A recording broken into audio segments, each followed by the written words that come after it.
dihadapi pada pengambilan keputusan. Yang pertama yaitu ada kepastian atau certainty. Keadaan di mana ketika sebelum kita mengambil keputusan, sumber informasi sudah cukup lengkap dan sempurna, sehingga pengambilan keputusan cenderung pasti dan mudah. Yang kedua yaitu ada risiko, yaitu di mana ketika kita mengambil keputusan, informasi yang didapat belum sempurna, namun memberikan probabilitas yang cukup tinggi.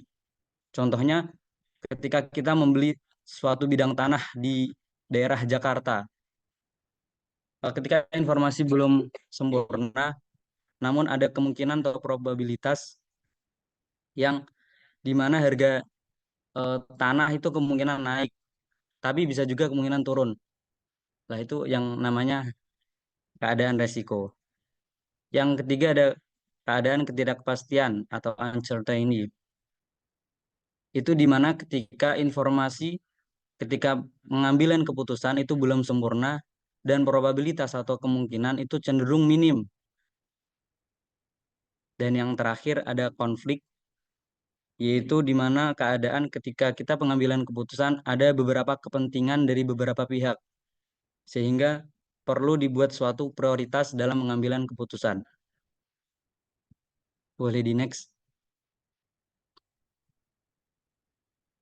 Dalam keadaan pengambilan keputusan ada beberapa elemen keputusan. Elemen keputusan sendiri yaitu faktor-faktor yang memengaruhi pengambilan keputusan. Elemen keputusan sangat penting diperhatikan guna memberikan keputusan yang baik dan bijak pada sebuah perusahaan atau suatu kondisi. Boleh di next. Ada 3 bentuk elemen keputusan dalam pengambilan keputusan. Yang pertama yaitu alternatif, yaitu ketika kita mengambil keputusan, eh, diharapkan ada beberapa alternatif atau tidak hanya satu pilihan gitu. Semisal ada alternatif A, B, C, dan seterusnya. Sehingga masih banyak kemungkinan-kemungkinan yang bisa terjadi. Yang kedua ada state of nature. State of nature itu biasa dikenal dengan keadaan yang tidak terduga. Semisal ketika kita pengambilan keputusan eh, investasi terhadap satu perusahaan, namun eh, ketika keadaan ekonomi cenderung baik dan naik, tapi ada tiba-tiba di belahan bumi yang lain itu terjadi krisis sehingga berpengaruh terhadap ekonomi negara kita. Lah itu suatu keadaan yang tidak bisa diduga-duga, padahal sebelumnya ekonominya itu sudah cenderung baik. Yang ketiga yaitu ada hasil atau payoff, yaitu di mana hasil dari beberapa alternatif-alternatif yang sebelumnya kita pilih. Itu juga sangat penting diperhatikan. Boleh di next.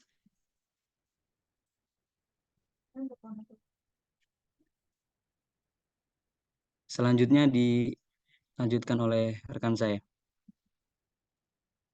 Oke, selanjutnya itu adalah keputusan dalam suasana beresiko, yang dimana keputusan ini dibagi menjadi beberapa bagian, ada expected value atau EVI, terus juga ada expected opportunity loss, dan juga expected value of perfect information.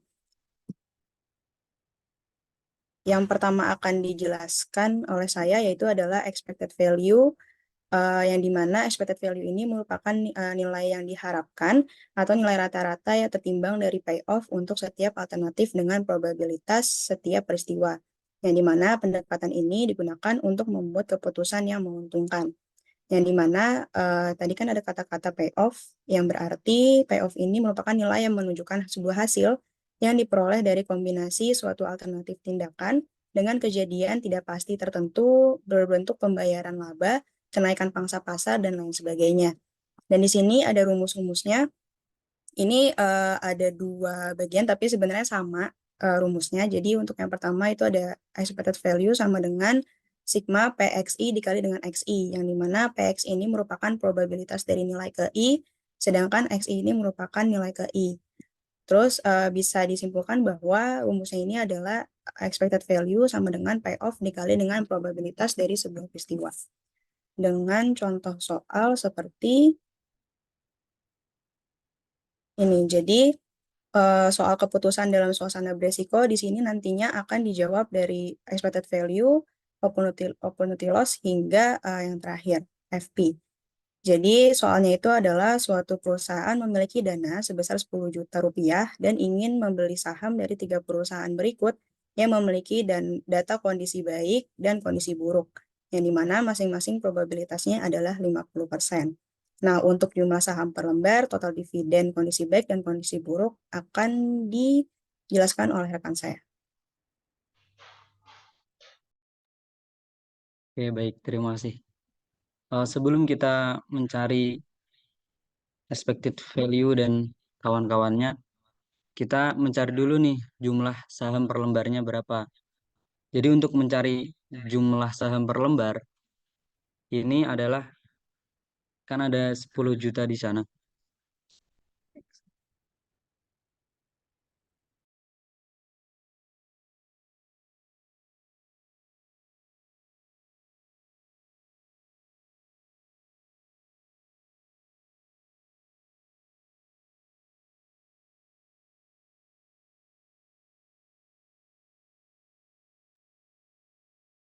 Kenapa berhenti ini?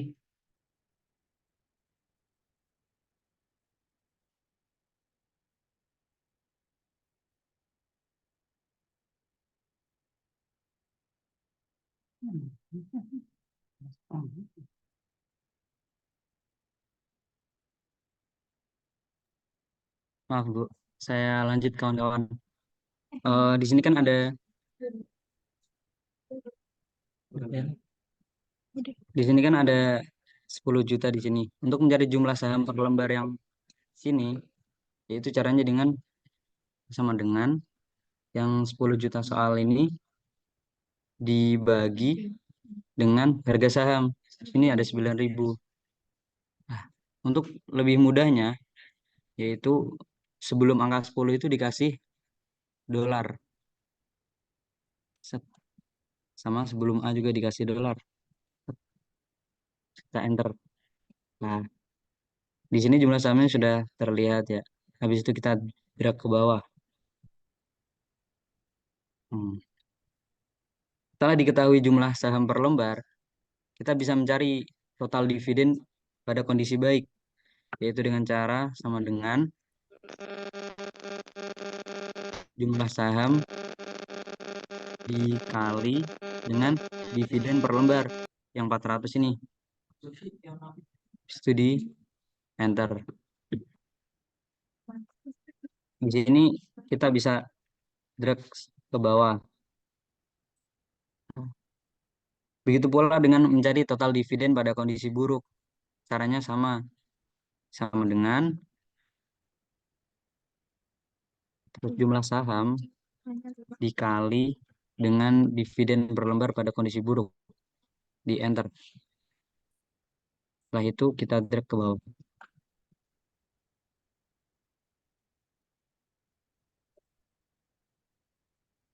Untuk mencari expected value bisa dilanjutkan oleh rekan saya.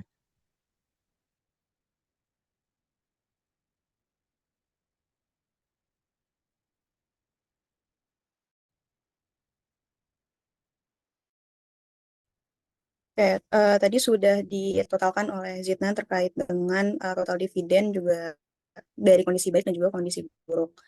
Nah, di sini kan ada expected value, mana ada terdapat kode perusahaan, ada 3 perusahaan yang dimana memiliki kondisi pasar ada baik dan juga buruk dengan probabilitasnya itu 50%. Bisa didesimalkan menjadi 0,5 atau 0,50. Nah, untuk kondisi baik di sini, kita mengambilnya itu dari total dividen di kondisi baik yang ada di sini, yang tadi sudah dijumlahkan. Kita copy paste aja tadi.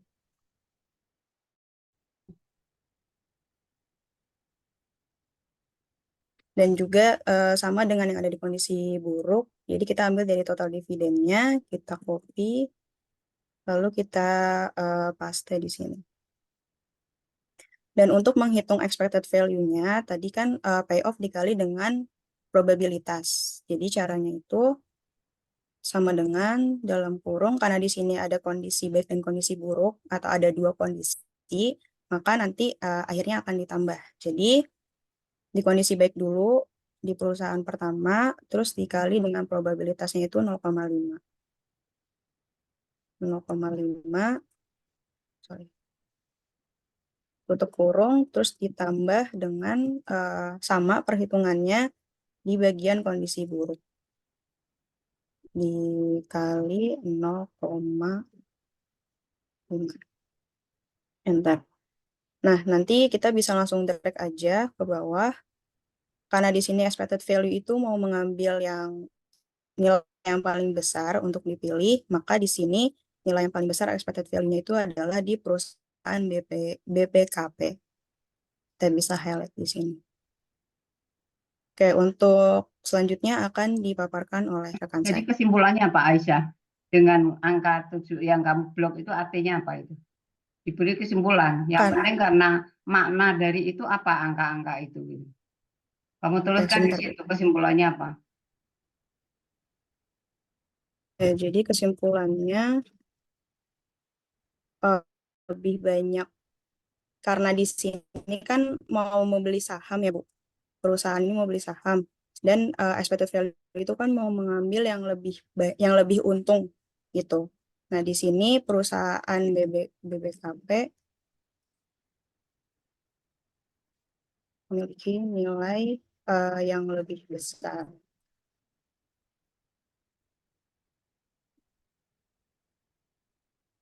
Perusahaan lainnya. Jadi perusahaan bisa mengambil keputusan Muter-muter kayak gini nggak jelas. Kesimpulannya apa muter-muter kayak gitu? Pertanyaannya itu apa? Di soal ini pertanyaannya apa? Kan kamu menjawab pertanyaan itu. Itu kan untuk pakai angka untuk itu. membeli, oke, untuk membeli saham Ibu. Nah, perusahaan ini eh, bisa membeli saham yang paling besar karena kan kalau misalnya dengan EV ini ngambilnya keuntungan. Jadi dia nyari yang paling besar, Ibu. Iya, artinya apa gitu? Artinya apa itu? Kamu pertanyaannya di soal aja nggak jelas itu. Coba kamu lihat soalnya itu suruh ngapain itu.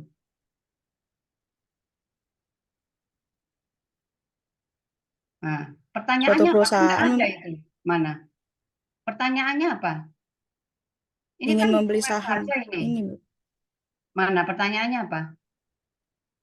Dari soal itu yang Yang ingin ditanyakan apa? Suruh nyari apa? karena dia di sini kan ingin membeli saham ya, Bu, dari 3 perusahaan. Jadi kita Saya mencari ini, Bu, tahu. Dengerin. Ini kan kamu hanya ngomong ada 3 perusahaan, kondisinya baik begini, buruk begini. Terus yang ditanyakan suruh nyari apa kan gitu. Kan pertanyaan kamu aja nggak ada gitu loh. Tapi kamu oke, tiba-tiba Bu. di blok itu yang 774 gitu. Nah, harusnya kan kamu tuh menjawab dari angka hasil ini, maknanya apa kan gitu. Pertanyaan Oke, kamu Bu. itu di soalnya itu nggak ada. Suruh nyari apa itu. Misalnya tentukan apa gitu loh. Oke, baik, Ibu. Nanti saya perbaiki. Enggak, kamu harus tahu karena ini kan akan berlanjut seterusnya gitu. Mau pakai EV, mau OL dan sebagainya itu kan sama itu. Nah, semua pertanyaannya nggak ada, tapi kamu itu langsung mencari, oh no, EV-nya yang paling besar adalah di BBKP gitu, BBKP gitu. Udah gitu aja. Tapi suruh nyari apa nggak tahu gitu.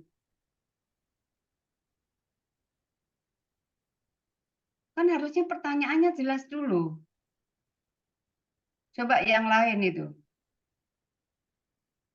Kan kalau kayak seperti ini kamu hanya ini ya nggak tahu ini arahnya dibuat kenapa dicari EV-nya setelah nyari EV ngapain gitu kan nggak tahu karena hanya soalnya mengatakan bahwa ada 3 kondisi besarnya uangnya 10 juta kemudian opportunity-nya 50-50 kan gitu ini kenapa ini 50-50.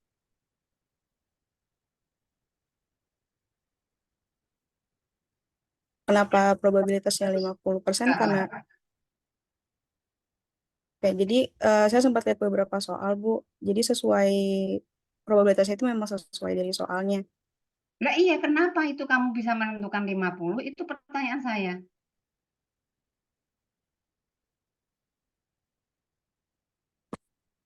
Karena karena memang dari Kayaknya yang soalnya lain seperti itu tahu sih, Bu. nggak ini? Kan harusnya semua tahu ini. Jadi kalau kamu tidak tahu akar masalahnya, nanti kalau ada soalnya diputar-putar ya nggak tahu gitu. Diapain ya? Kok nggak setengah ya? Kenapa nggak 0,7 gitu? Kan boleh bisa aja saya mengatakan ini opportunity-nya 0,7. Kemudian yang satunya yang buruknya kira-kira saya kalau 0,7 berarti ada 30%. Kan boleh aja seperti itu. Kenapa nih 50-50?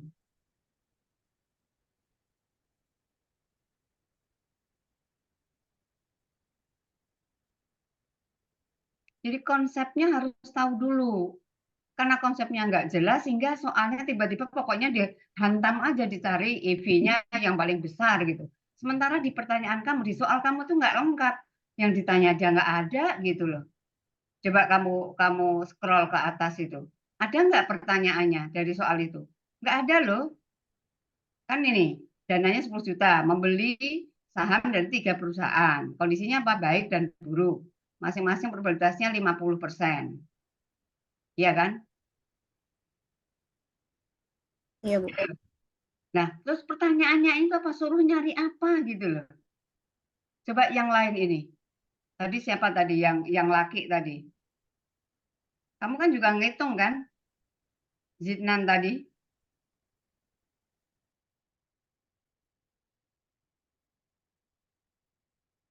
Nah, ini gimana Ya, Bu. caranya?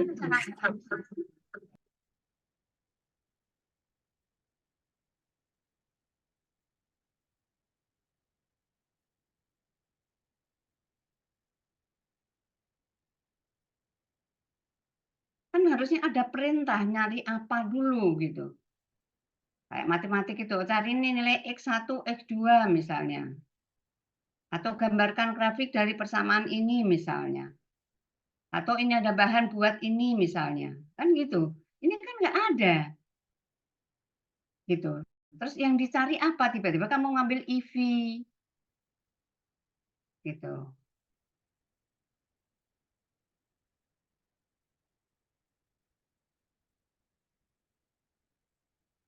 Karena EV, EOL itu kan hanya pendekatan saja itu.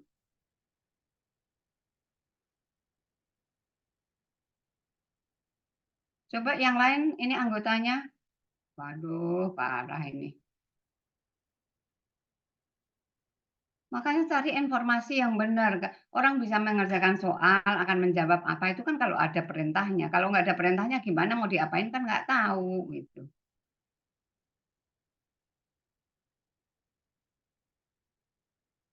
Yang lain nggak ada yang bisa membantu? Waduh, parah ini. Ya. Harusnya ada perintahnya. Kamu merintahnya apa? Menentukan apa ini? Untuk membeli apa ini?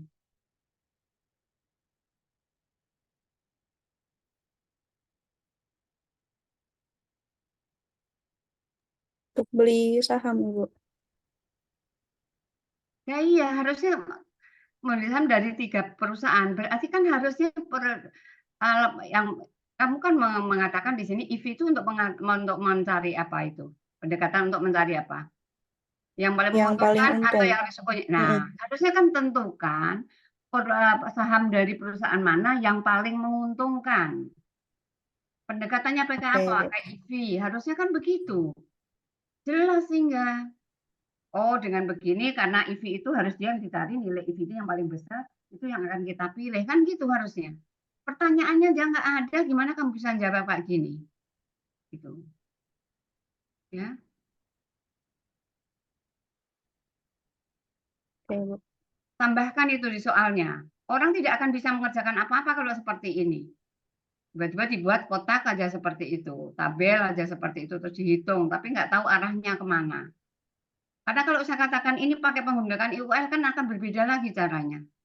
Pendekatan yang lain lagi nanti akan berbeda lagi gitu loh. Oke, Bu. Saya tambahkan, Bu.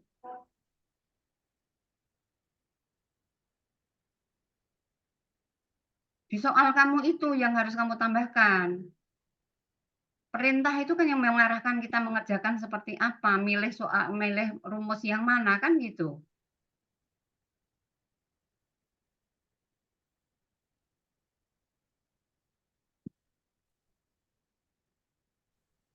Ya, jadi semuanya coba dilihat, ada perintahnya enggak untuk mencari. Kalau enggak ada, ya enggak ngapain dikerjain gitu loh.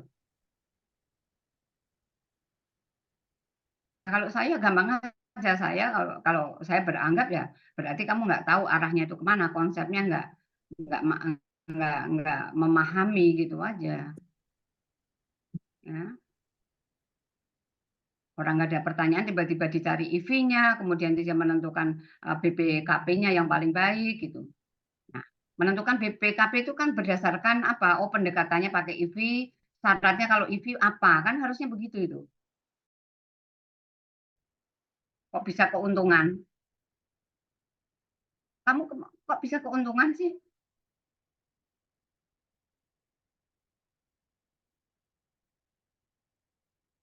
Apa IV itu keuntungan?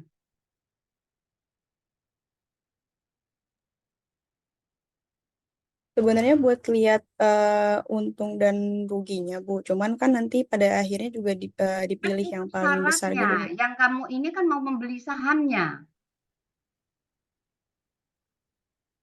bukan dicari keuntungan. Keuntungan untuk menentukan untuk membeli Oke, saham yang mana kan gitu. Kan berarti bukan tentukan maksudnya saham mana, saham perusahaan mana yang akan dibeli dengan pendekatan ini. Harusnya kan begitu itu. Jadi bukan oke, Bu. keuntungannya, karena keuntungan itu syarat untuk menentukan gitu loh. Yang akan dipilih harusnya begitulah, bukan yang dibeli ya. Mana yang akan dipilih dari tiga alternatif ini? Harusnya kan begitu ini.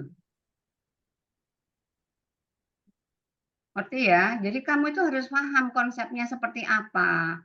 Sehingga kita tahu, oh kalau mengerjakan seperti ini kalau kayak gini nanti ujian sebenarnya sama, tetapi karena bahasanya saya bahasa menggunakan perintah yang di sini nggak ada, jadi nggak tahu gitu. Yang diminta apa, yang di ini apa gitu loh.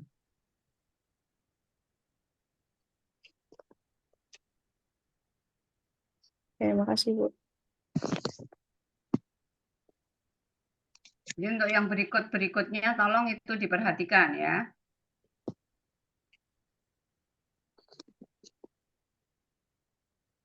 Oke, untuk EOL akan dijelaskan oleh rekan saya.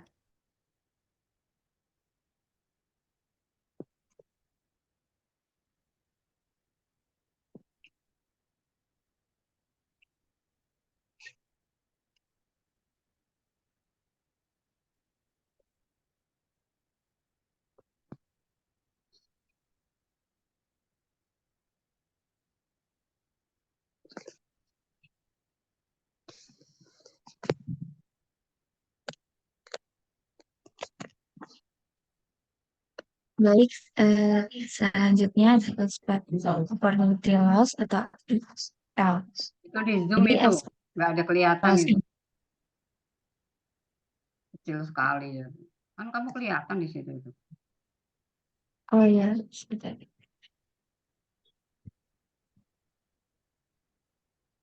Jadi expected proposal loss ini dimana L merupakan metode lain dalam mengambil keputusan saya expected value. Kalau misalkan tadi expected value itu eh, untuk memilih nilai yang paling menguntungkan, kalau misalkan IOL itu meminimumkan kerugian, jadi kita mencari nilai terkecil dengan rumus opportunity loss dikali probabilitas suatu peristiwa.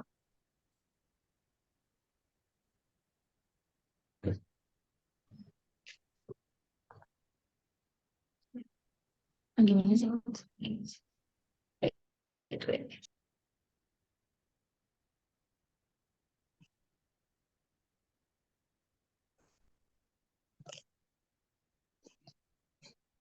Jadi untuk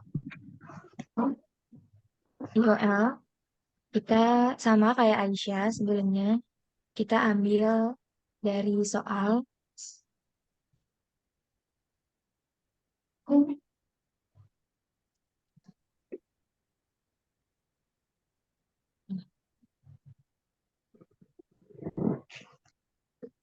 begitu juga di kondisi buruk pun.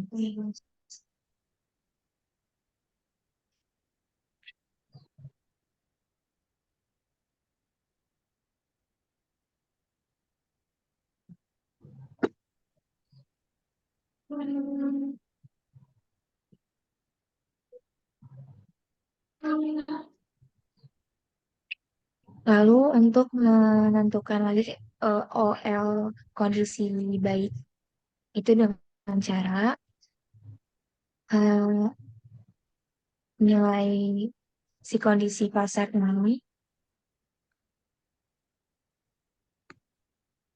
cari yang paling besar, lalu dikurang dengan kondisi pasar saham pertama.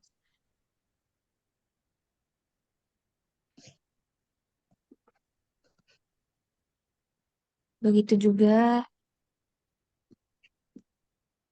sampai bawah, sampai saham ketiga. Itu pakai rumus kan bisa langsung di drag gitu.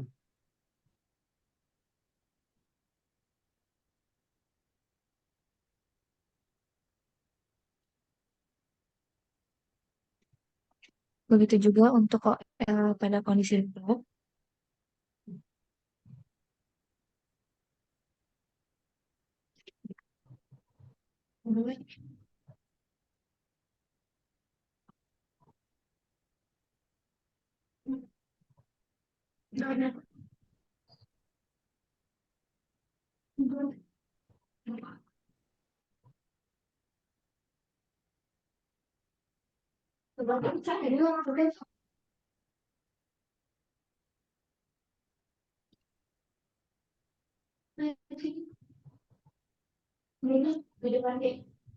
Kita menggunakan dolar udah.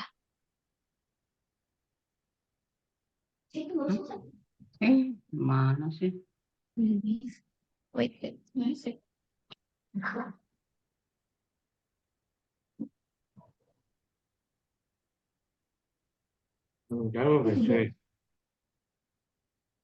Begitu juga pada saham kedua sampai ketiga.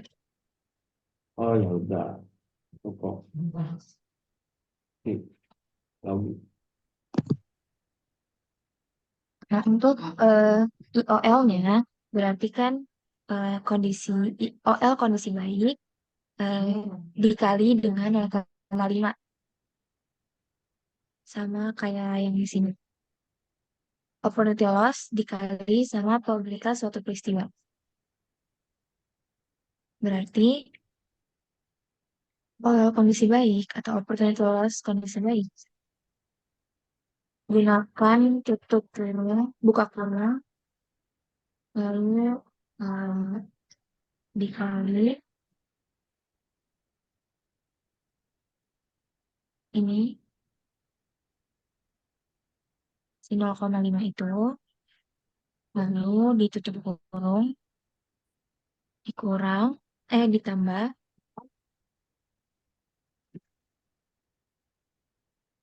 opportunity loss kondisi buruk dikali dengan probabilitas tutup kurung.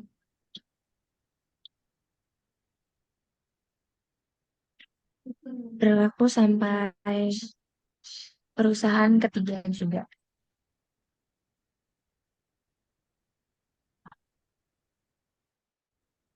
Harusnya bisa di drag gitu.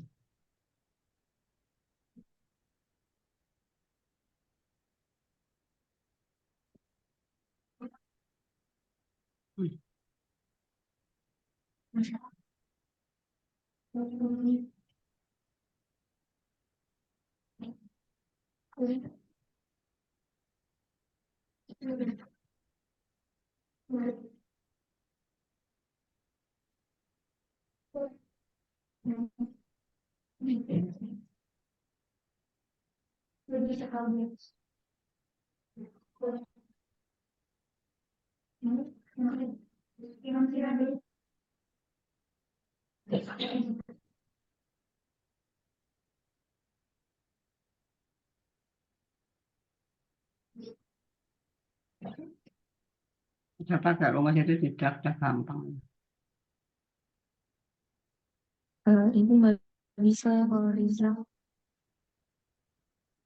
Bisa lah.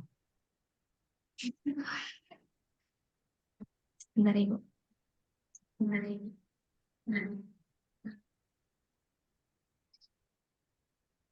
Nah, dikasih ya. Dari sini Buat gue ya. kita bisa tahu nilai paling kecil dari kerugian itu eh, dari saham BPKP. Oh. Jadi nilai minimum untuk kerugian yang kita ambil itu dari saham BPKP ini, BBKP ini.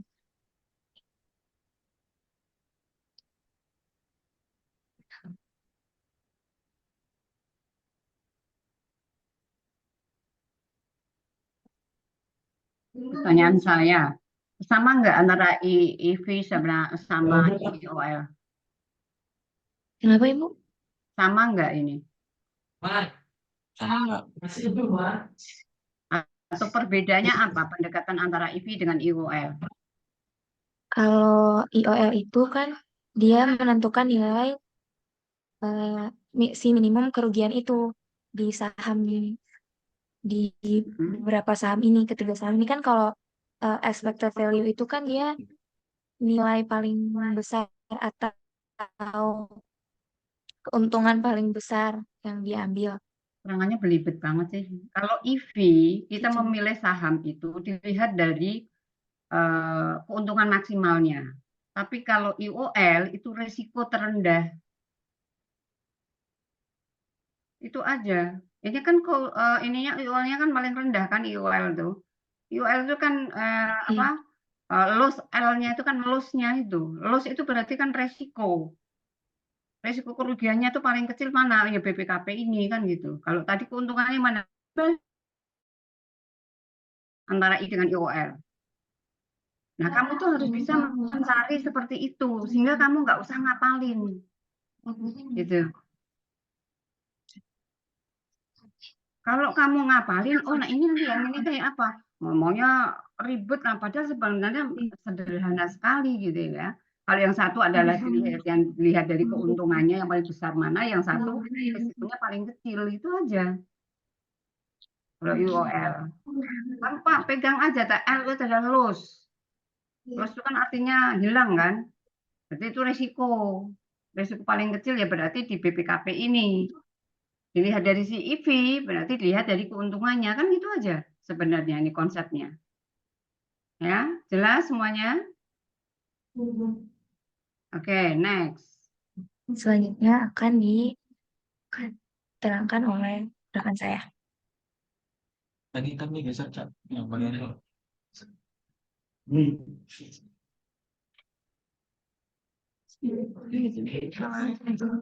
Ini saya. Saya nggak ada ya temennya. Baik, baik.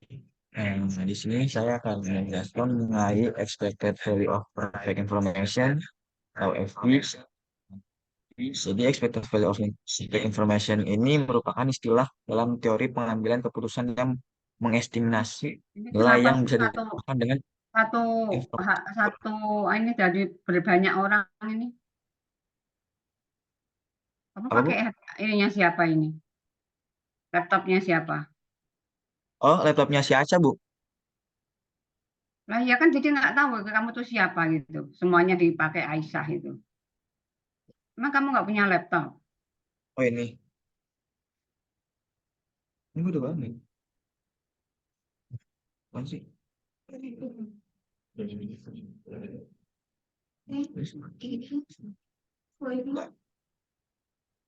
Yang dia nama, Bang. Mas. Oh, ini.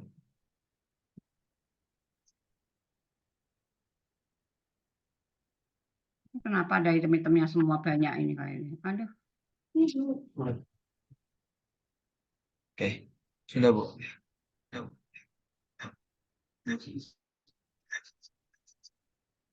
Jadi, expected value of perfect information ini merupakan istilah dalam teori pengambilan keputusan yang estimasi nilai yang bisa ditambahkan dengan informasi yang sempurna. Ini adalah nilai maksimum yang seharusnya diperoleh pengambilan keputusan dengan informasi tambahan sempurna sebelum mengambil keputusan.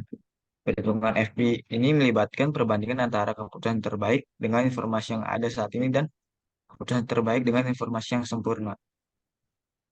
Oke.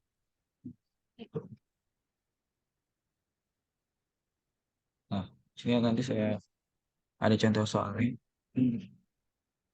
Baca, contoh soal aja. Apa sih ini? Jelas banget.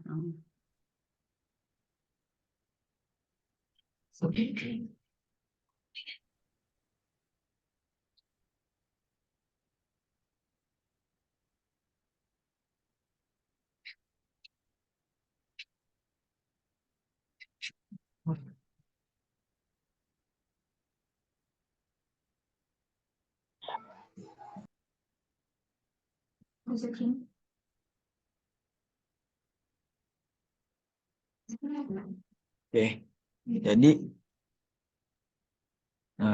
dari kondisi pasar CL ini kita copy aja dari kondisi baik dan kondisi buruknya.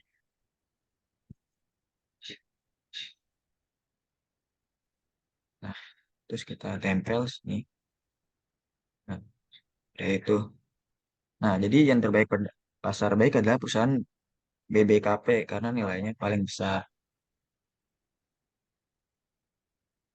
Nah, jika kita membeli saham BBKP saja maka ini sama dengan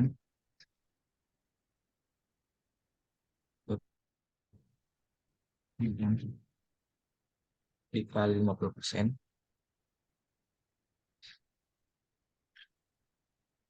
ditambah ini kondisi 50%.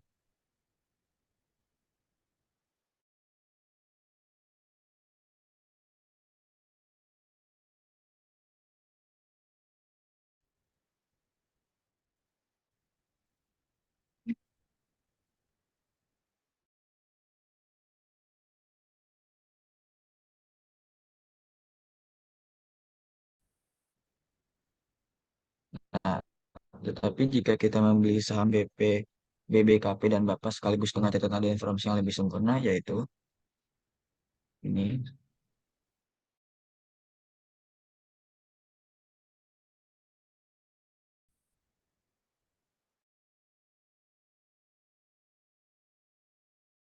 Susah.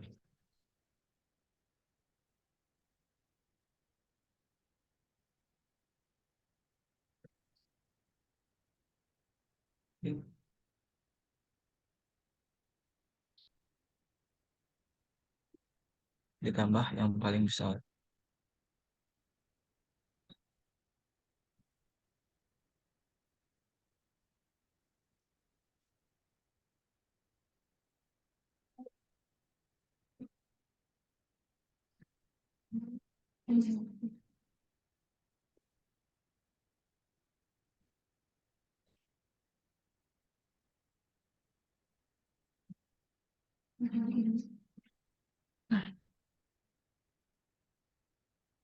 Nah, selanjutnya ini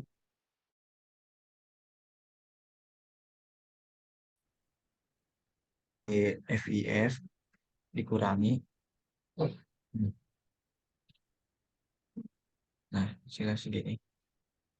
Nah, jika harga informasi dari FP itu adalah 20%, maka pengenaan 20% dikali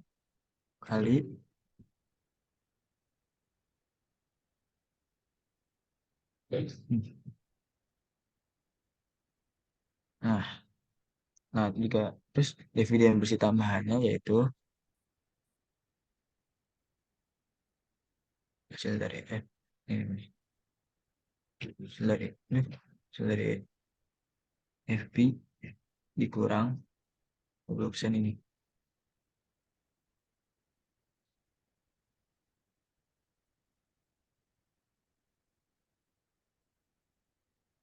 Jadi EV-nya itu 774.967. EV-nya EV-nya itu 682,722.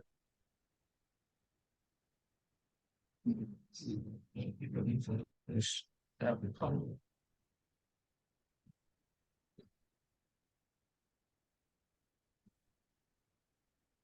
baik. Jadi FV-nya ini 774.667, FVF-nya itu 882.722, dan FV-nya ini 100.108.056.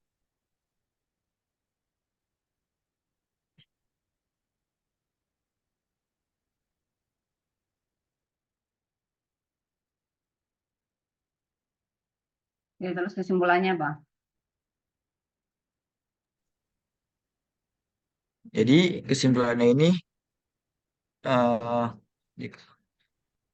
yang terbaik pada pasar adalah pesan BBKP. Kenapa? Tapi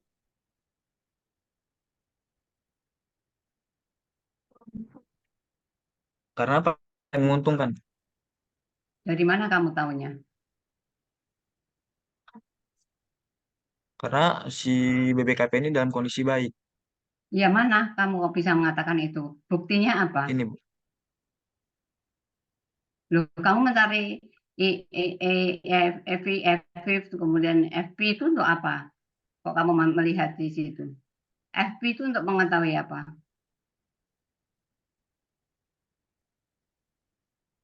Yang 108 itu untuk mengetahui apa itu? Ini, Bu. Jadi gini loh, apa makna EF-nya itu 774 itu maknanya apa? Kemudian FF ini apa? FP itu apa? Ya, jadi dari ketiga ini apa kesimpulannya itu harus ada. Jadi ibaratnya kamu itu seorang konsultan atau kamu pelaku usaha atau kamu seorang pialang dengan data seperti itu tuh kan menentukan apa yang harus kamu lakukan kan gitu ini. Bukan hanya sekedar ngitung aja, tapi angka-angka ini mempunyai makna apa dan apa yang harus kamu lakukan. Ini yang harus kamu tambahkan. Nanti cari referensinya ya. Iya, Bu. Ya.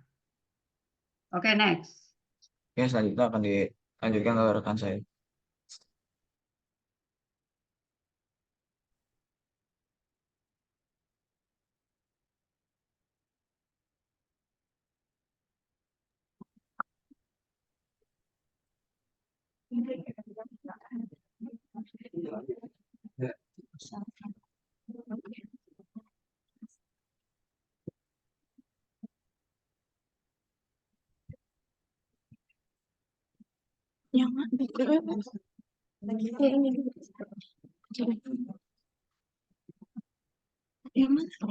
Oke, selanjutnya materi pengambilan keputusan dalam ketidakpastian. Pengambilan keputusan dalam ketidakpastian memiliki 6 kriteria. Yang pertama adalah kriteria Laplace, kriteria Maximin, kriteria Maximax, kriteria Hurwitz, kriteria Minimax Regret, dan diagram pohon pengambilan keputusan. Yang pertama adalah kriteria Laplace. Kriteria Laplace merupakan keputusan dalam ketidakpastian yang menunjukkan tidak adanya informasi yang tetap. Dalam statistika, kriteria Laplace juga dikenal sebagai aturan Laplace. Adalah metode pengambilan keputusan di bawah ketidakpastian yang menggunakan nilai harapan untuk memilih alternatif terbaik. Prinsip utama kriteria ini adalah bahwa setiap kejadian memiliki probabilitas yang sama, dan keputusan yang optimal adalah memilih alternatif nilai harapan yang tertinggi.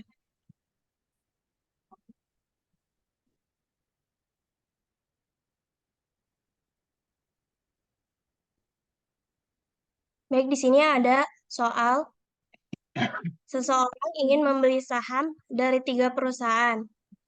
Berikut adalah dividen lembar per saham yang dibagikan oleh 3 perusahaan yang ada, yaitu BAPA, BATA, dan BPKP. pada periode 2008 sampai 2013. Dividen yang diberikan bervariasi bergantung pada keuntungan perusahaan. Kondisi perekonomian diklasifikasikan 3 kategori, yaitu sangat baik, normal, dan buruk. Lalu hitunglah kriteria keputusan dalam kondisi ketidakpastian. Yang pertama adalah kriteria Laplace.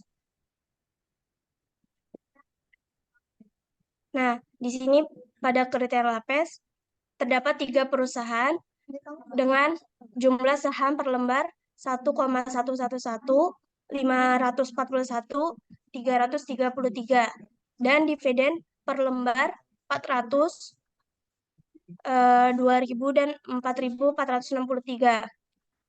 Untuk menentukan kriteria Laplace dibutuhkan total dividen, yang mana total dividen dicari dengan cara pertama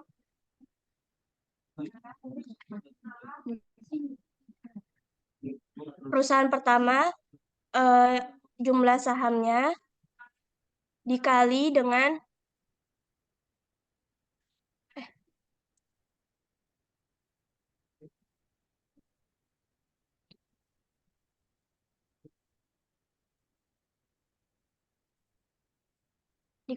dividen per lembarnya.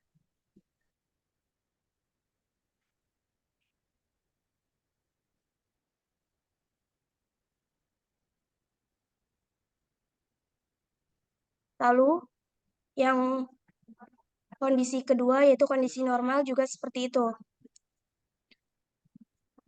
Jumlah saham dari setiap perusahaan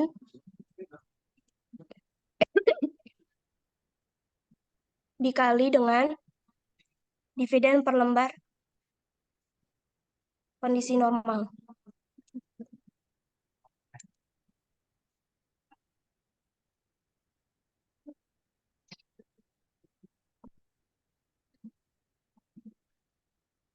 Gimana? Ini kesimpulan.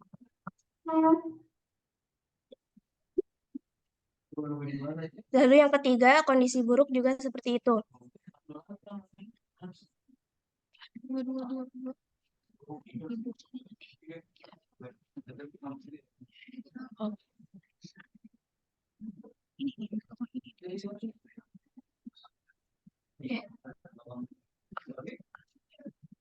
Jumlah saham per lembar dikali dengan dividen per lembarnya.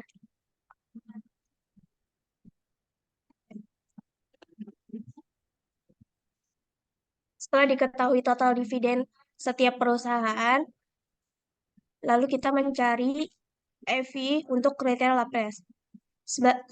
Seperti yang diketahui, ciri-ciri kriteria Laplace yaitu setiap kejadian memiliki probabilitas yang sama.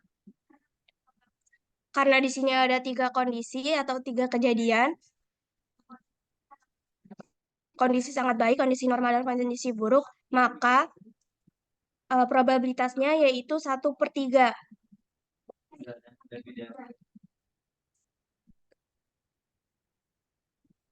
Setelah itu kita mencari IV untuk perusahaan BAPA dengan cara total dividen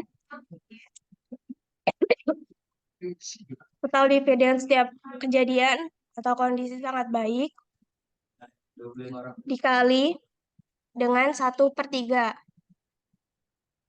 Lalu setelah itu ditambah total dividen yang kedua, yaitu kondisi normal, dikali dengan 1/3 lagi. Lalu ditambah dengan total dividen yang ketiga, yaitu kondisi buruk, dikali dengan 1/3.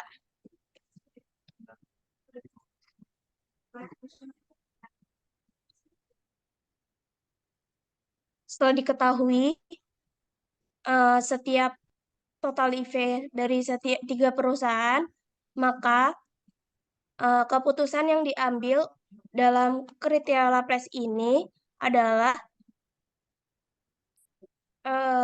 perusahaan BPKP.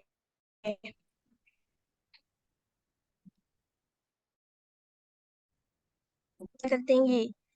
Kesimpulannya, kenapa yang diambil keputusannya perusahaan BPKP, karena dalam kriteria LPS adalah eh, pengambilan keputusan ketidakpastian dengan yang mengambil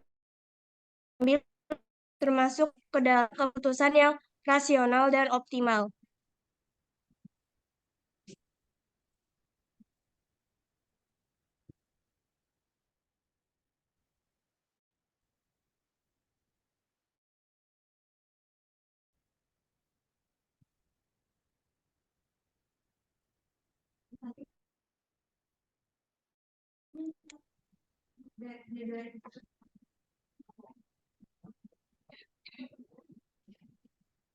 BPK dari mana tuh?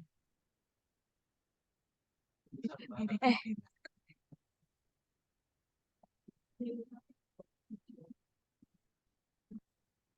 Kamu nih gimana sih? BPKP dari mana itu? oh, BPKP. Maaf, Bu.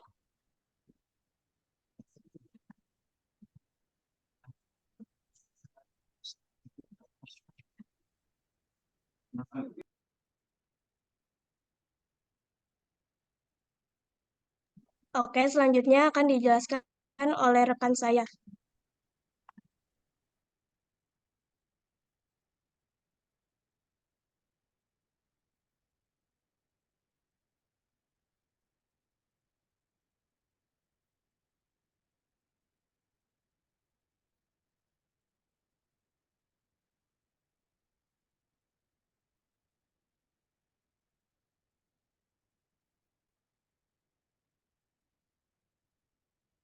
Baik, di sini saya akan menjelaskan kriteria Maximin. Jadi kriteria Maximin ini dikembangkan oleh Abraham Wald. Nah, dalam kondisi ketidakpastian, keputusan ini itu didasarkan pada kondisi yang bersifat pesimis terhadap masa depan, lalu memilih hasil yang bernilai maksimum dari kondisi pesimis. Ini langsung ke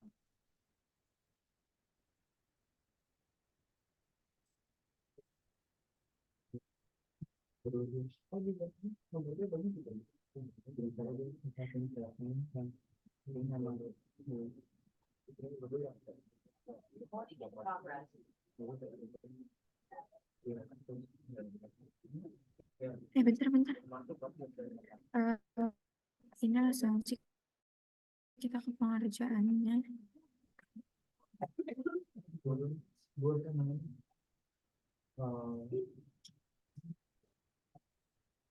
Jadi kita kan tadi kan udah nyari kriteria Laplace. Sekarang kita cari kriteria Maximin. Nah, kalau kriteria Maximin itu kita cari dari kondisi yang paling buruk. Nah, di sini kan ada total dividennya ya. Ini kita bisa copy aja. Terus kita taruh di sebelah sini.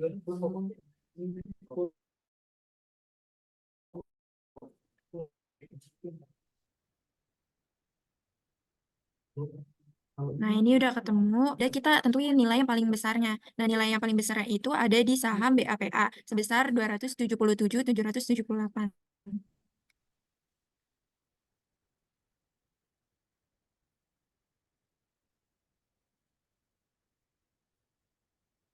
Jadi, nilai maksimum yang akan jadi keputusan perusahaan itu adalah saham BAPA sebesar 277.778.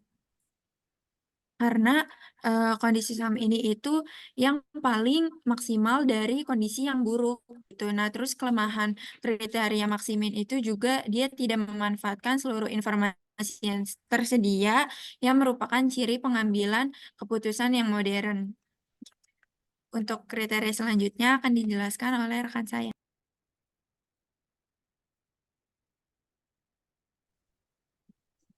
Baik, terima kasih, Tiara. Selanjutnya saya akan menjelaskan tentang kriteria. Mana sih? Kelihatan nggak?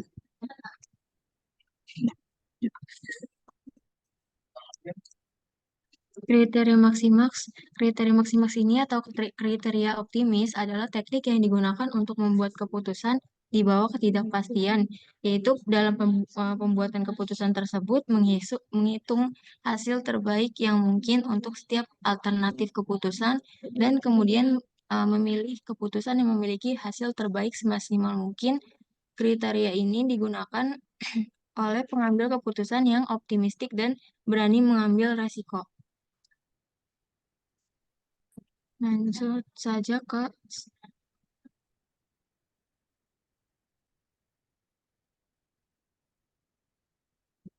Nah, karena maksimaks ini mencari yang kondisi yang baiknya, kita langsung copy aja dari total dividen yang kondisi sangat baiknya.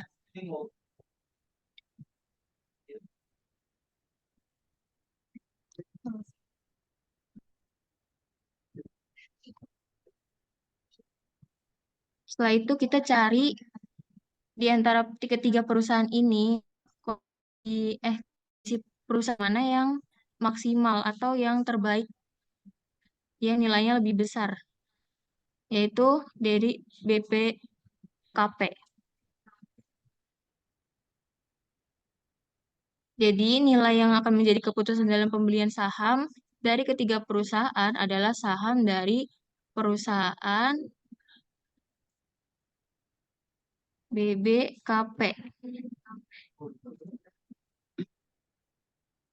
Pertanyaan saya, Senilai apa perbedaan prinsip antara maksimak dengan maksimim? Perbedaan Gimana, Bu? prinsipnya dengan pendekatan maksimak dengan maksimin. Kalau maksimin itu kan dia mencari kondisi terbaik dari kondisi buruknya. Jadi kondisi buruknya itu cari yang paling maksimal. Kalau yang maksimax ini mencari kondisi yang terbaik, lalu setelah ditentukan alternatifnya dicari lagi keputusan yang lebih baik lagi. Jadi dicarinya dari kondisi yang sangat baik, lalu disimpulkan yang mana yang sahamnya terbesar gitu, Bu. Loh, kok sama itu? Berarti kan dicari kondisi buruk juga yang terbesar, kondisi sangat baik juga yang terbesar. Lalu perbedaannya apa gitu? Itu sama Perbedaannya ini. kalau Kan yang harusnya maksimal kriteria maksimal dan maksimin dan maksimal itu kan pasti konsepnya berlawanan tuh. kalau kondisi kriteria maksimin ini mencarinya dengan pesimis, kalau yang kalau yang maksimaks itu dengan optimis, Bu. Ya, tapi kenapa diambilnya nilainya yang terbesar semua gitu? Benar nggak itu konsepnya? Pertanyaan saya.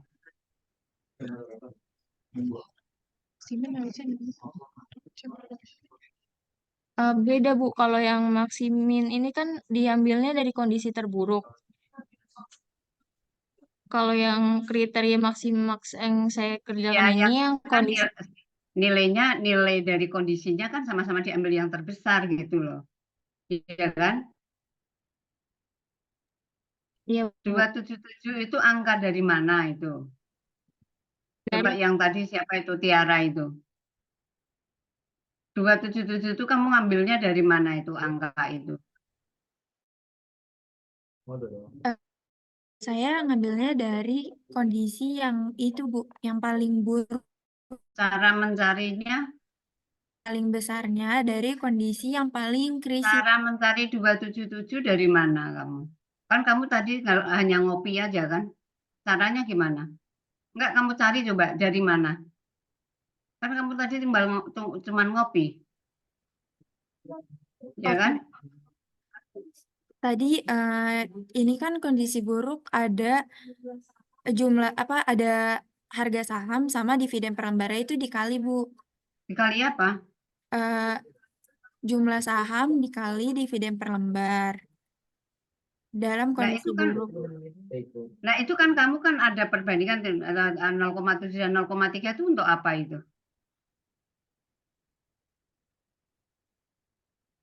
Iya kan?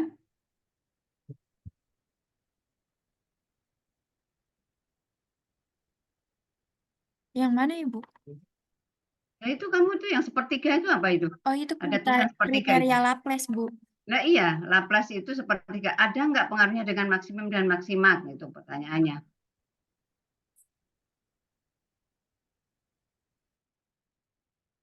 Di Laplace itu nyarinya untuk sepertiga 0,7 itu pengaruhnya di mana?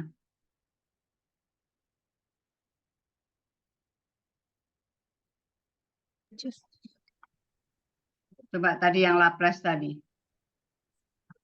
Kan itu ada perbandingan tuh, sepertiga. Berarti kan yang satunya kan 0,67 lah ya. Atau kalau dianggap 0,3, sepertiga itu berarti 0,33. Ada 3 kondisi. Coba kata sih.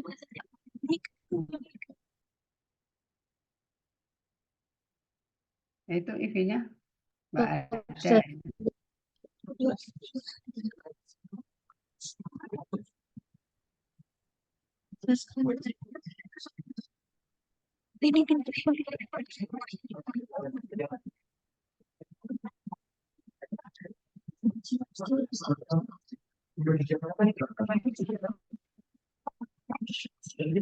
Itu 1/3 yang kriteria Laplace. Gara-gara ada 3 kondisi, Bu. Jadi setiap kondisi itu memiliki probabilitas yang sama, yaitu 1/3. Oke, ngaruh nggak terhadap nilai dari apa itu total dividennya?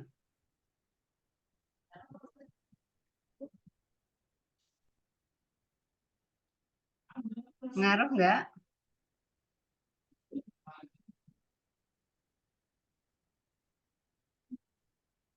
Nggak ngaruh, Bu.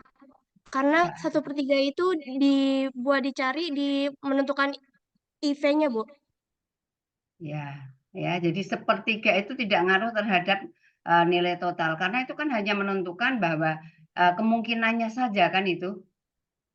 Yang penting di situ adalah jumlah saham sama dividen per lembar saham kan gitu ya? Iya, Bu. Ya. Oke, next.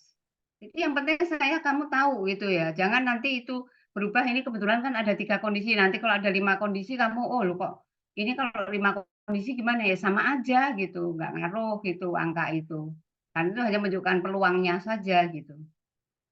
Opportunity-nya itu ada berapa gitu, kemungkinannya itu. Oke, next. Oke. Berdua aja nggak sih namanya? Nah, selanjutnya saya akan menjelaskan tentang kriteria Hurwitz. Jadi kriteria Hurwitz dikenal juga sebagai kriteria realisme untuk menghormati penemunya Leonid Hurwitz. Nah, kriteria ini merupakan antara maksimax dan maksimin dan antara optimis dan min. Nah, pada kriteria ini terdapat koefisien optimis, biasanya disimbolkan dengan A, yaitu skala untuk mengukur tingkat optimisme dari pengambilan keputusan. Nah, untuk rumus dari kriteria Hurwitz yaitu hasil maksimal dikali A. A ini adalah nilai optimismenya ditambah hasil minimal dikali 1 min A. Jadi 1 dikurang hasil dari optimismenya. Ini hasil pesimis.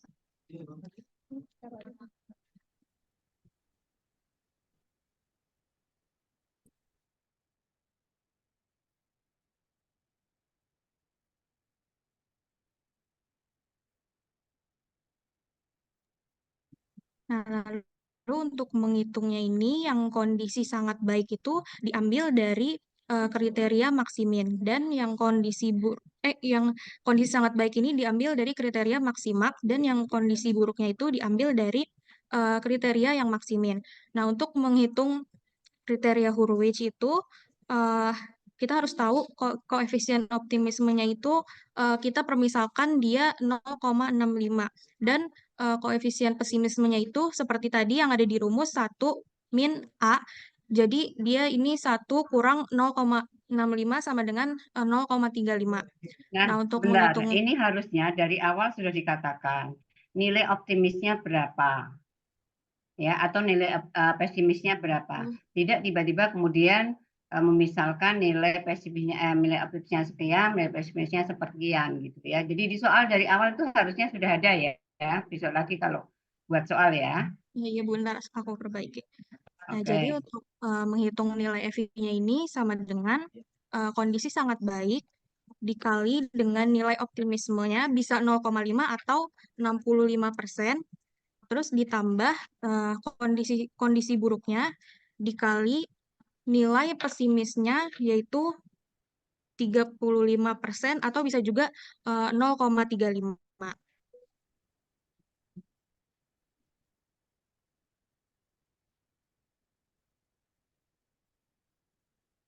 Nah, lalu ini untuk nilainya bisa di drag ke bawah. Nah, jadi kriteria Hurwitz itu keputus apa berdasarkan nilai FI, maka keputusan terbaik adalah memberi saham yang BBKP dengan nilai FI-nya itu 988.566,66.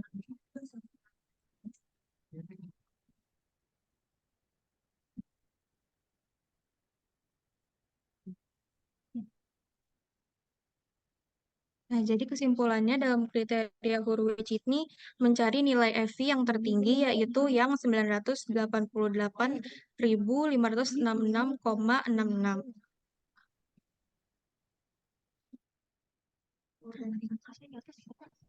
Nah, selanjutnya akan dilanjutkan oleh teman saya.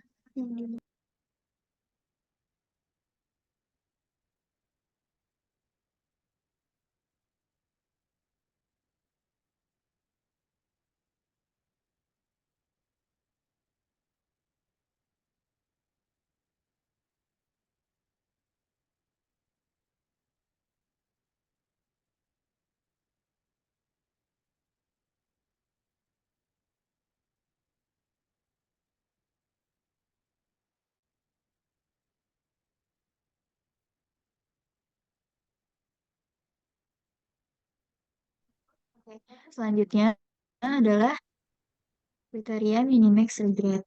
Nah, kriteria minimax regret ini dikenal sebagai upaya menyempurnakan konsep opportunity loss atau OL yang ditemukan oleh LG Savage.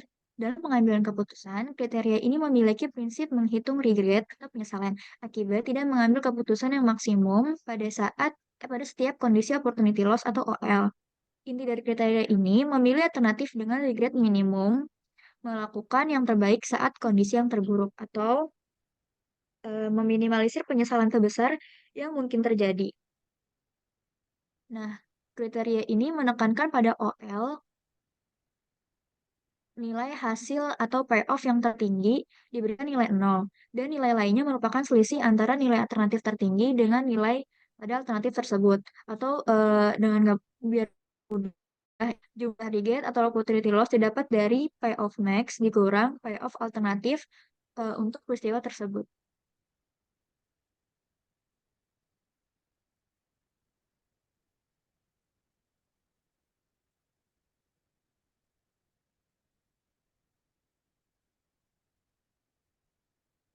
Sebentar. Itu gue mana dah? Apa? Itu gue apa namanya? Eh itunya nggak statusnya.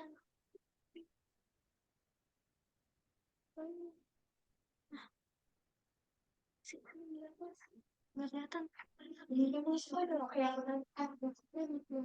Sebentar.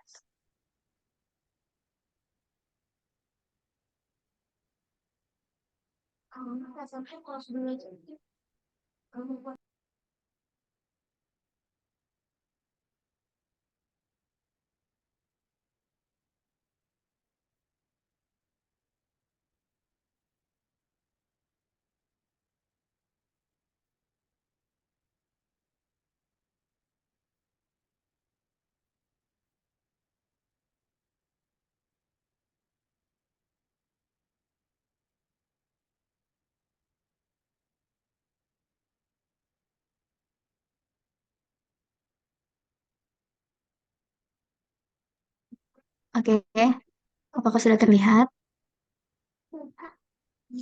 Jadi di sini ada tiga kondisi. kondisi ini didapat dari total dividen sebelumnya.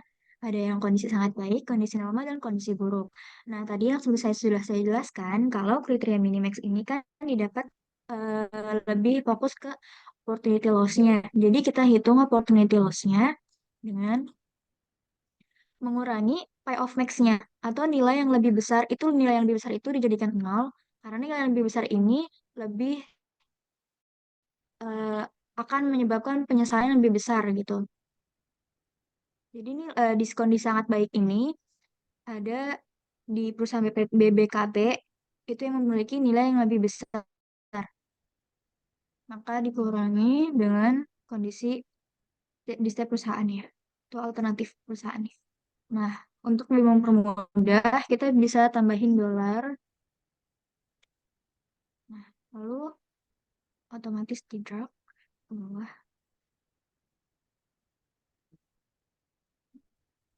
Nah, di kondisi normal juga sama. Kita mencari yang lebih besar dulu. Di sini ada di perusahaan Bata. Maka dikurangi dengan kondisi alternatifnya. Oke. Dan jangan lupa untuk dikasih dolar. Salah.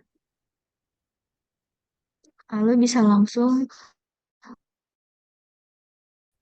di drag ke bawah.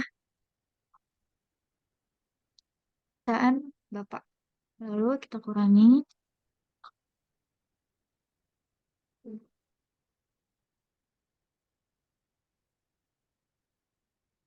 Langsung ke bawah.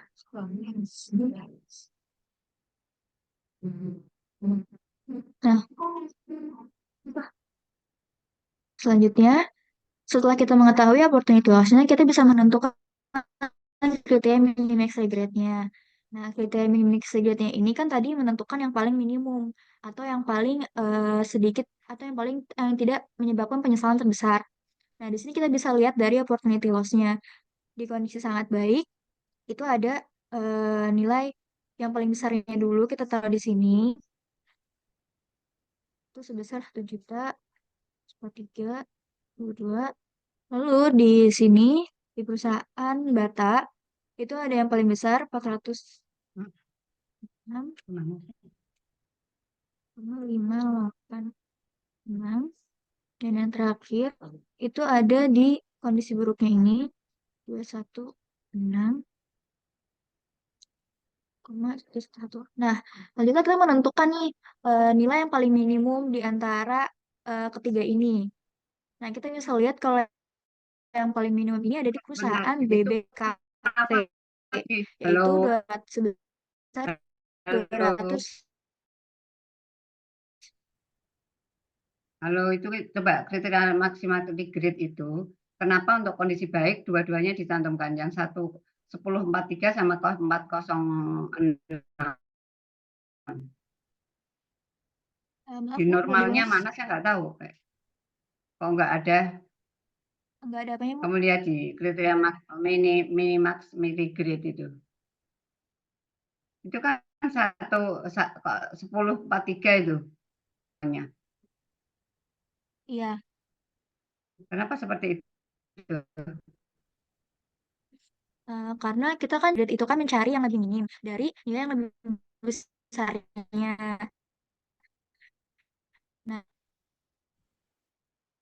ini kita bisa evaluasi besarnya itu besar. Nah, lalu di itu yang paling besarnya nilainya 406 dan yang terakhir 216. Nah, setelah kita menentukan nilai yang paling besarnya, karena kriteria minimax regret ini menentukan yang paling minim penyesalan. Jadi kita menentukan lagi yang nilai yang paling kecilnya yaitu di 216 di perusahaan BBKP. Jadi kondisi buruknya, kondisi sangat baiknya di perusahaan apa itu? Yang 1043 itu perusahaan apa itu? BAPA. Itu kan paling besar ya? Iya. Kok paling besar sih? Oh, paling kecil ya? Bentar, mana sih? 1015.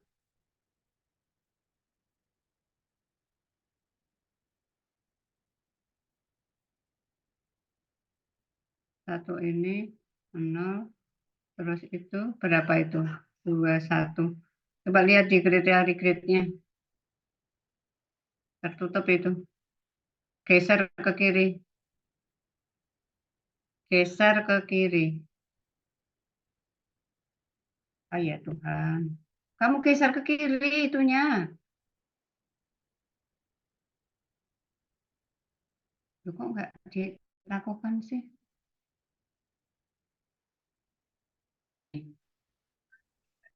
Sebentar Bu, laptop saya ada gangguan koneksi.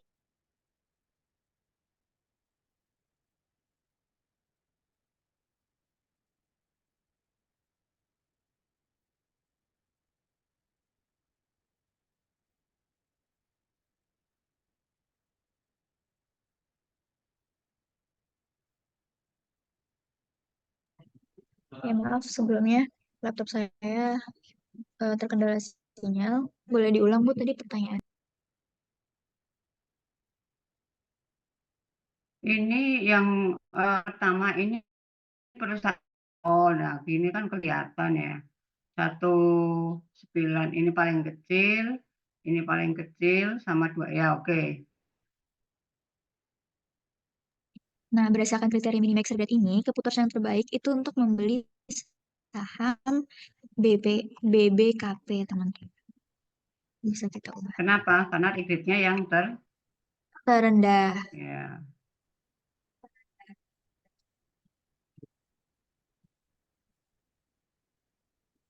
Kita akan dilanjutkan oleh rekan saya.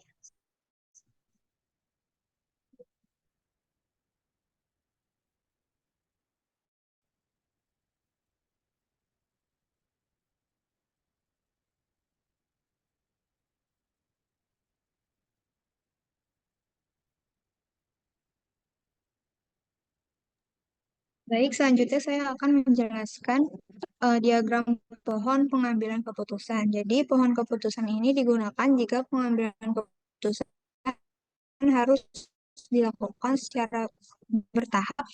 Keputusan yang diambil di masa yang akan datang tergantung yang digunakan, yaitu decision maker hanya mengambil satu keputusan. Lalu semua proses merupakan tahapan waktu atau time sequence. Satu keputusan hanya memiliki outcomes tertentu. outcome. Lalu kita, ya Bu, maaf. Kita menggunakan ini expected monetary value atau EMV, yaitu pengambilan keputusan didasarkan pada nilai ekonomi tertinggi yang diharapkan. Caranya yaitu dengan sigma probabilitas dikali nilai payoff yang diharapkan.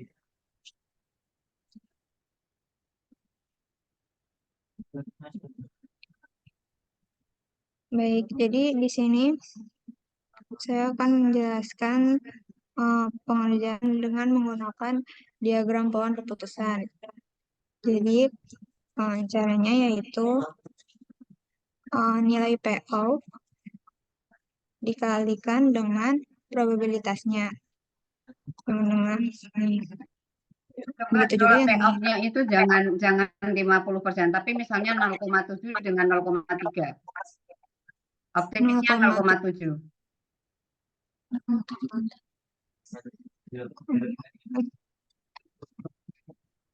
Biar angkanya berubah. Ya benar, kondisi baik atau keadaan baik itu 0,7. Ya. Benar, ini kasih yang diganti. Nanti beda gitu. Ya. Maksudnya itu jangan indikan bukan yang dihapus. Itunya aja ya. Bisa dihitung. Kan ada ini. Oke. Ada hurufnya.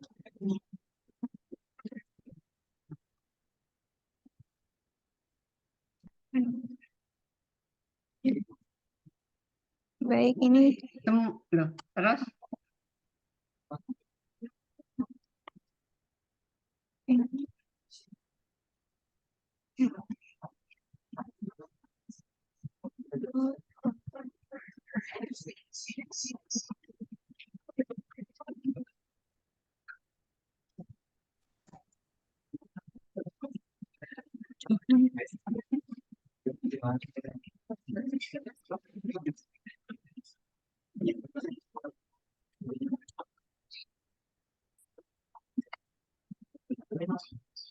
Baik, di sini saya akan menjelaskan jika probabilitasnya 0,7. Caranya, nilai payoff-nya dikalikan dengan probabilitasnya. Dianggap. Begitu juga yang ini. Dikali dengan 0,3.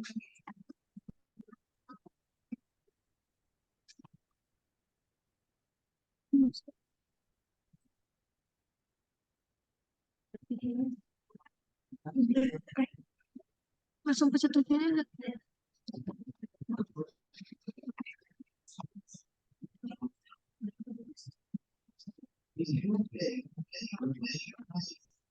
Nggak bisa sih. Ini sampai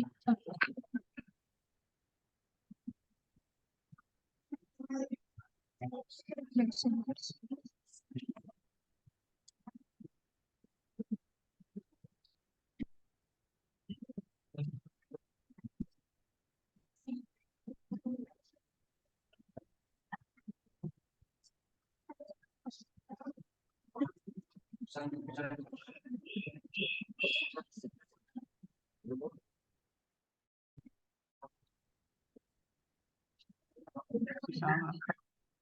Kertas dari mana sih?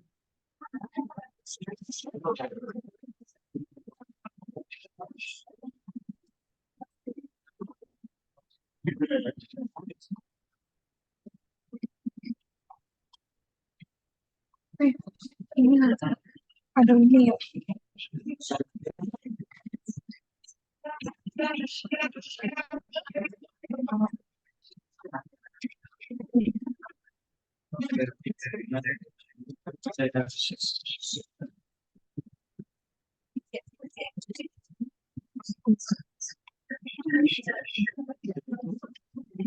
Oke, jika sudah dikalikan seperti ini, kita akan menentukan IMV-nya, yaitu dengan cara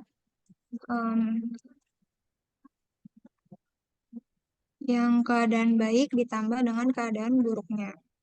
Coba kamu kasih keterangan 444 bla bla bla itu namanya apa, 311 itu namanya apa di atasnya. Ini yang 44 ini payoff-nya, yang ini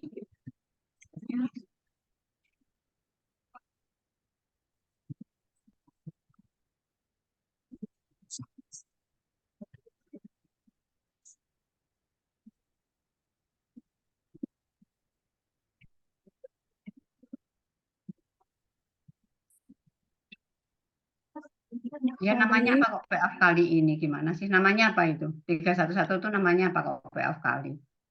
Itu kan rumusnya itu. IMV, Bu.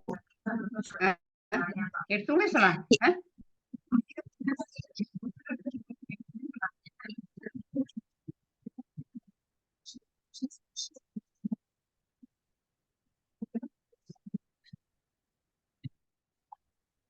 Baik, lalu saya akan menentukan IMV yang ini. Lah Caranya, kok sama-sama IMV?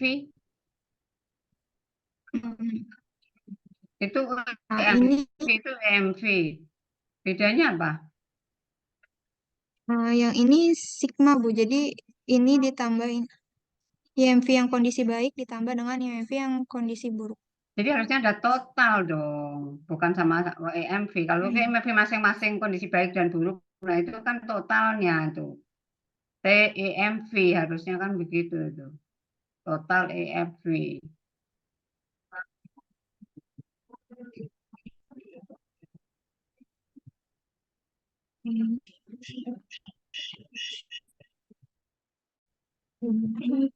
Ditambah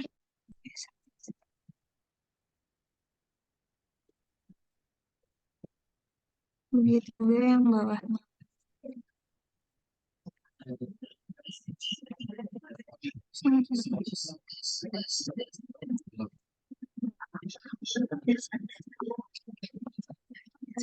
Satu ditambah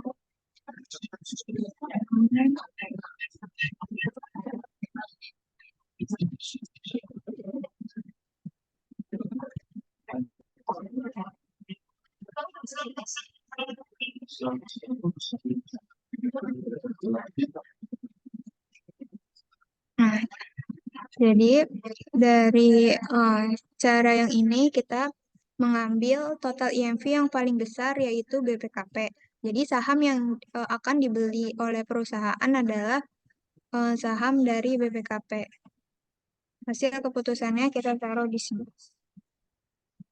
Alasannya apa? Coba dikasih catatan di bawahnya kenapa ngambil BPKP itu?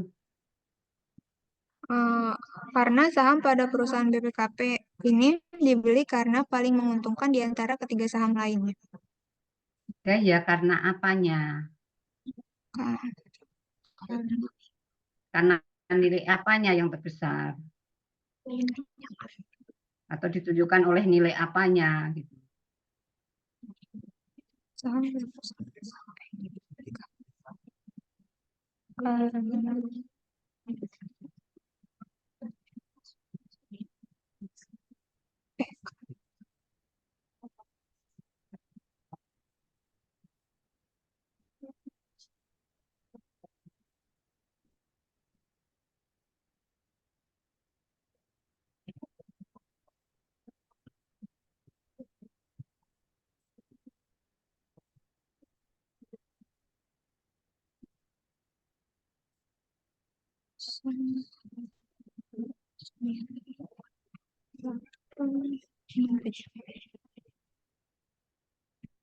seperti ini, Bu. Ya. Jadi setiap keputusan itu kan gini ya. Ini kalau di bab 4 kan selalu kita menghitung sebuah kasus gitu ya. Nah, ini kan sebenarnya akhirnya tuh di akhirnya itu diambil kebijakan. Apa yang harus dilakukan? Nah, apa dilakukan? Kamu mengatakan ini BPKP karena satu ini. Itu kenapa? Karena dengan yang apa total IMV yang paling besar itu akan seperti apa? Misalnya karena paling menguntungkan, risikonya kecil atau apa ini. Kan harusnya ngomongnya begitu. Kamu sebagai konsultan tuh apa yang bisa kamu berikan penjelasan kepada klien kamu gitu. Harusnya itu yang kamu omongin, bukan hanya ngitung aja. Karena aplikasinya di sana. Ya. Nah, nanti di dalam ujian juga begitu. Ngitung itu iya sebagai patokan untuk memberikan advice. Ya, jadi advice-nya apa? Nah, advice itu kan tidak hanya misalnya udah pokoknya beli sahamnya BPKP misalnya. Kenapa? Ya pokoknya beli itu nggak bisa, harus berikan alasan. Karena ini paling besar, dengan paling besarnya ini akan begini, gitu loh. Nah, berdasarkan data ini yang dibacakan. Ini kita lihat misalnya, oh kondisinya kalau yang terburuk pada BPKP itu kan di satu berapa ini? Baik itu kan 10,41, kemudian yang resikonya itu hanya 18. Yang lainnya kan besar nih resikonya. Ya kan? Gitu loh caranya itu. Jadi kita bisa melihat bahwa memberikan masukan kepada pihak klien kita itu karena kita berdasarkan data yang ada. Bukan data kita berikan kepada klien kita, tetapi dengan data ini kita bisa menjelaskan kepada klien sehingga ini bisa dijadikan dasar untuk pengambilan keputusan atau kebijakan dalam sebuah perusahaan. Kalau itu perusahaan, kalau itu individu ya individu. Kamu main saham, sudah menghitung bla bla bla bla bla, kemudian ketemunya seperti ini, nah kamu bisa nanti gitu. Ya, di luar hitungan ini memang kalau saham itu kan harus ada yang namanya analisa fundamental ekonominya ada ya. Tetapi hitungan ini harus ada gitu. Kita akan tahu resikonya nanti seperti apa dan seterusnya. Ya, ngerti ya arahnya itu mau kenapa sih saya nanya begitu gitu loh. Karena memang itu yang dibutuhkan. Ya. Oke. Karena Baik, orang market belum tentu nanti kalau kerja di market yang bisa jadi kamu nanti tiba-tiba ditaruh di finansial gitu. Begitu ada catatan misalnya untuk investasi dan sebagainya kan kita harus ngitung resikonya dengan investasi yang ada itu. Mau cari utang akan lewat lembaga pembiayaan atau lewat bank misalnya. Atau kita mau merger atau misal kata mau merger kerjasama dengan perusahaan lain. Nah, ini hitung-hitungannya kan ada. Harus ada hitung-hitungannya, bukan feeling gitu ya. Jadi berdasarkan ini itu secara ekonomi akan bisa diberikan masukan atau gambaran tentang apa nanti yang terjadi kalau kita mengambil keputusan ini gitu. Ya, oke, jelas ya? Jelas sih, Bu. Oke, Jelas, Bu. ya. Jadi nanti hari ini untuk Excel-nya sudah dikirim ya, karena nanti saya ini bisa langsung memasukkan nilai dari nilai individu kalian di dalam presentasi ini ya. Jadi presentasi ini sebenarnya saya anggap lebih lancar minggu kemarin ya.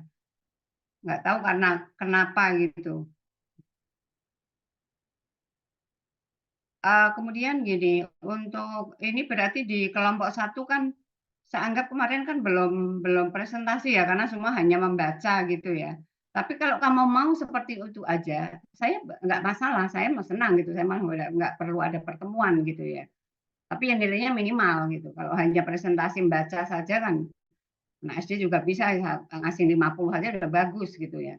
Tapi yang penting itu bagaimana kamu tahu cara menghitungnya seperti apa, makna dari angka ini seperti apa, tujuannya untuk apa, itu yang kenapa saya ngikutin, kemudian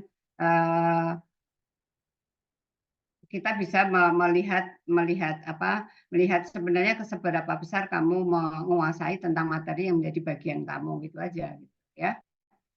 Nah, tapi saya minta gini, kalau memang kelompok 1 itu mau presentasi, maka saya maunya di hari libur ini, di minggu ini harus sudah selesai. Sehingga minggu depan itu tinggal ujian. Ya. Nanti Felisa tolong dikomunikasikan mau hari intinya mau Jumat apa Sabtu, saya minta jamnya paling siang itu jam 10 seperti kuliah seperti ini ya. Oke, jelas ya? Jelas, Bu.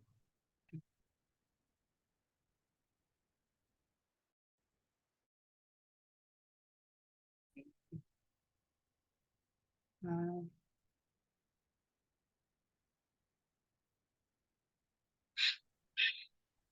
Demikian presentasi yang bisa kami sampaikan dari kelompok 4 atas perhatian teman-teman dan Ibu Solihah kami ucapkan terima kasih. Assalamualaikum warahmatullahi wabarakatuh. ini bukan ini ada yang siapa nih? Farel ini ya. Untuk investasi Bu. nih. Barusan lebih termasuk cara berinvestasi. Bukan berinvestasi, artinya kita mencari dana itu mau seperti apa. Kan yang namanya beli saham itu sama saja kita dianggap saham itu kan ada 2 ya, untuk investasi atau untuk trading. Kalau trading itu kan untuk mengambil capital gain-nya dalam jangka pendek gitu. Tapi kalau untuk memiliki perusahaan kan itu jangka panjang. Lalu jangka panjang itu namanya kan investasi gitu. Nah, cara penghitungannya kan tergantung pendekatan kita yang akan kita gunakan yang mana gitu. Bukan salah kaprah ya, bukan salah kita memahami apa gitu. Tetapi ini bisa diterapkan di berbagai sektor gitu loh. Yang jelas kalau kita mempunyai uang bagaimana pengelolaannya kan itu intinya. Ya. Oh, baik Bu, terima kasih Bu. Oke, terakhir akan saya absen dulu.